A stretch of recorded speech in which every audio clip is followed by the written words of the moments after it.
ಬೆಂಗಳೂರಿನ ಯಶವಂತಪುರ ವಿಧಾನಸಭಾ ಕ್ಷೇತ್ರದ ಅಂದ್ರಹಳ್ಳಿ ಗ್ರಾಮದಲ್ಲಿ ಯುವ ಕನ್ನಡಿಗರ ಸೇನೆಯ ವತಿಯಿಂದ ಬೃಹತ್ ಕಾರ್ಮಿಕರ ದಿನಾಚರಣೆಯನ್ನು ಆಚರಣೆ ಮಾಡಲಾಯಿತು.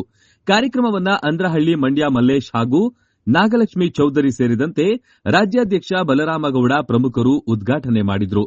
ಕಾರ್ಯಕ್ರಮದಲ್ಲಿ ಆದಿಚುಂಚನಗಿರಿ ಮಠದ ಶ್ರೀಗಳು ಪೌರ ಕಾರ್ಮಿಕರಿಗೆ ಕಾಣಿಕೆಯನ್ನು ವಿತರಣೆ ಮಾಡಿದ್ರು.